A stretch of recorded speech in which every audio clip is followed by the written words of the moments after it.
Bom, a gente volta a falar agora sobre a PEC dos precatórios. Falando em entrevistas, Augusto, um convidado agora, nós vamos conversar com o deputado Paulo Eduardo Martins, do PSC do Paraná. Tudo bem, deputado? Boa noite, obrigado pela presença aqui. Boa noite, é um prazer falar com vocês mais uma vez.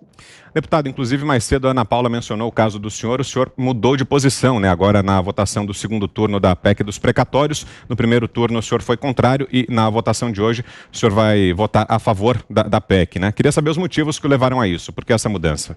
Sim. Esse é um voto muito difícil, né? Desde a votação anterior, que eu votei contrário à PEC, eu já tinha declarado isso, porque é uma escolha complexa, porque se por um lado você tem um temor de isso gerar insegurança jurídica, um processo inflacionário, desestabilização, desconfiança da moeda, por outro lado você tinha ali um problema objetivo, que é um volume de precatórios que fora do normal, do crescimento tradicional sobre eles, né? Totalmente atípico, para ser resolvido imediatamente, além de uma situação de pandemia. Naquele momento, eu ponderei e fiquei com um voto que eu entendia ser um voto, inclusive, coerente com a minha defesa intransigente da PEC do teto dos gastos de 2016. Depois disso, conversando com vários economistas, colegas deputados também, e inclusive conversei com o ministro Paulo Guedes nesta manhã, eu decidi que era melhor eu rever esse voto, porque há uma realidade se impondo, né? Tem um problema ali, objetivo que tem que ser resolvido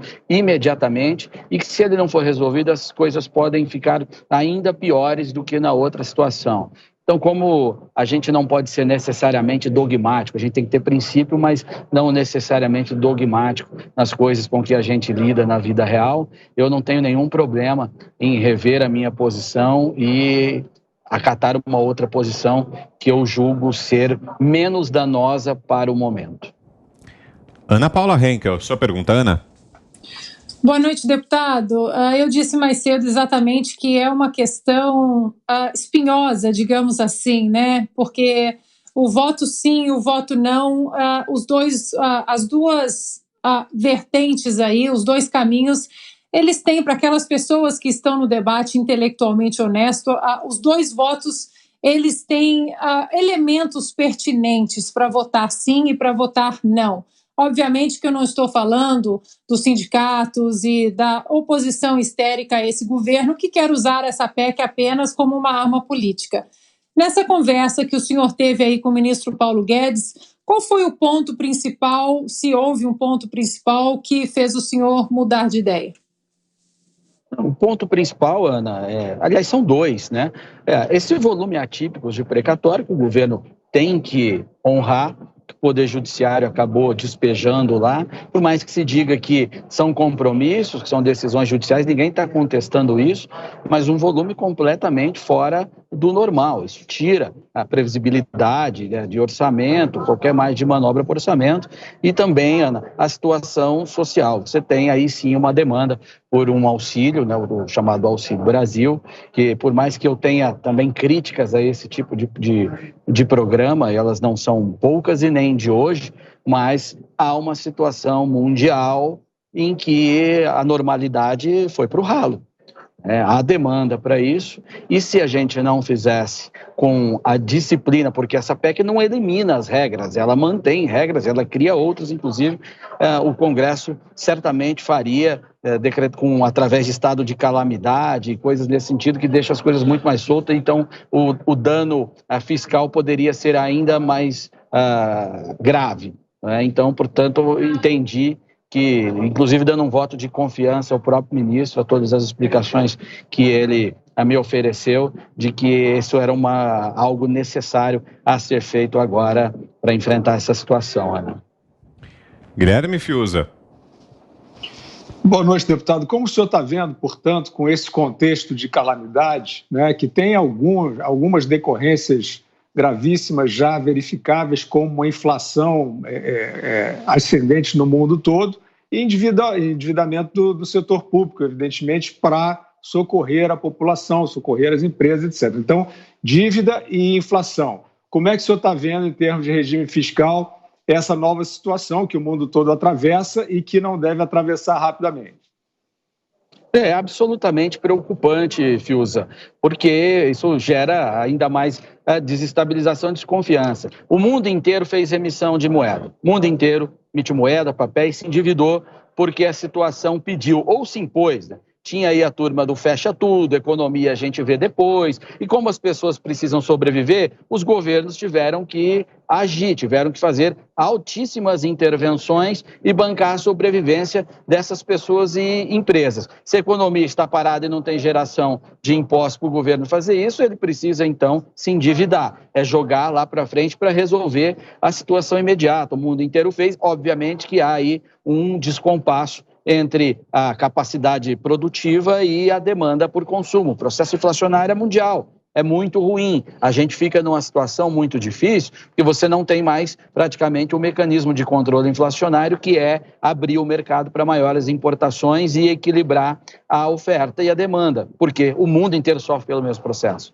Nós temos que, a partir daí, é claro, desinchar rapidamente a máquina pública para dar mais dinamismo na nossa economia, para que a situação de oferta e demanda venha se equilibrar o mais rapidamente possível. Até isso acontecer, infelizmente, a gente vai viver processo inflacionário. Tá? Eu espero estar errado em tudo isso que eu falei, mas acredito que é o que virá a acontecer, Fiuza.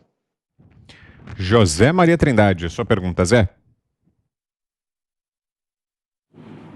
Salve, deputado. Olha, deputado, eu queria que o senhor comentasse sobre o novo projeto social do governo, né? Esse Auxílio Brasil, ele é muito mais completo, paga um auxílio maior, mas ainda tem que ser regulamentado pelo Congresso, aprovar a medida provisória e mais essa origem do dinheiro, né? Como é que o senhor está vendo essa mudança e o fim do Bolsa Família?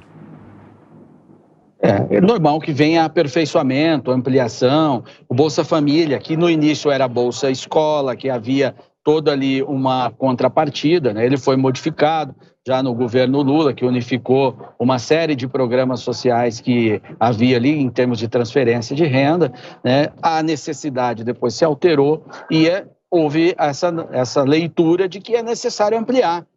Então, o governo resolveu criar, inclusive, uma nova marca, até porque esse programa, como você já observou, José Maria, ele tem também objetivos maiores e mais amplos, né? E assim tentar fazer algo que gere maior impacto social. É claro que isso tem que ser feito com o devido equilíbrio. Do contrário, se você gerar um processo inflacionário muito grande, esse processo inflacionário vai corroer o próprio auxílio. Aí ele se torna apenas uma peça de propaganda. O que eu vejo na Câmara dos Deputados é que a regulamentação, a legislação que vem posterior à PEC dos precatórios, ela não terá dificuldade de tramitar, porque os deputados ficam numa situação, quase todos eles, numa situação muito delicada perante as suas bases, porque está havendo pressão social pelo auxílio.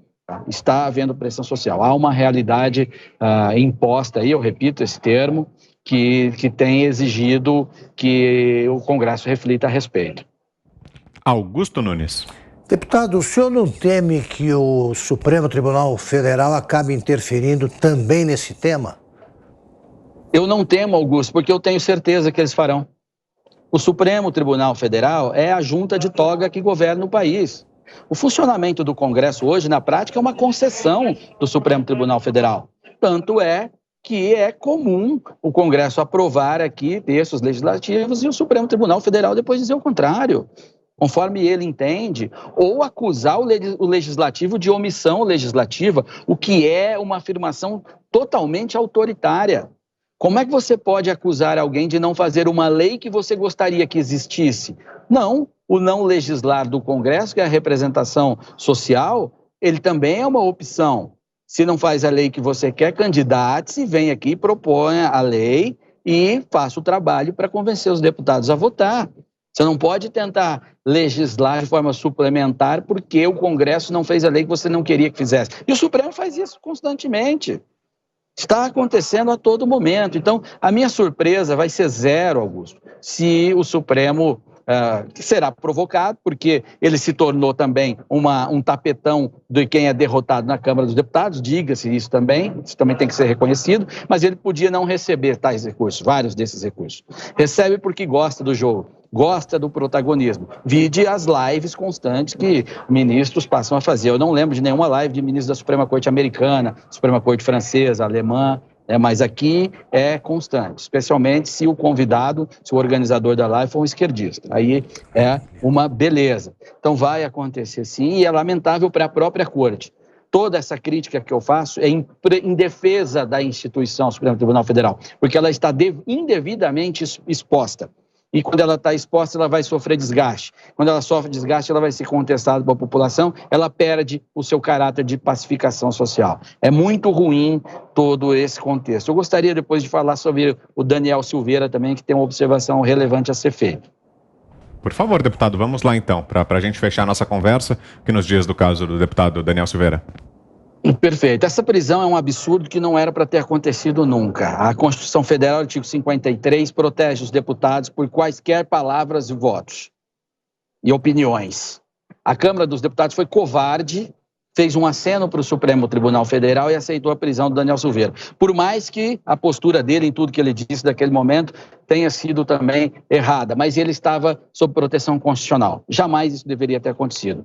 Depois disso, esta nova decisão, que coloca aí como medidas cautelares ao deputado federal, ela vai contra a própria jurisprudência do Supremo Tribunal Federal.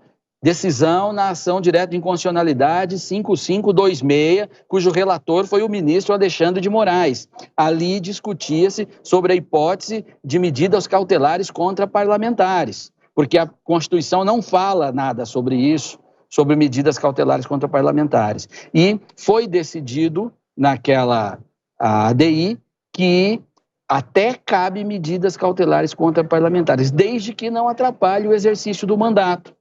E na discussão, naquele momento, vários ministros indagaram, mas como faremos se não dar entrevistas? Como é que o deputado vai se defender de um ataque que ele sofre?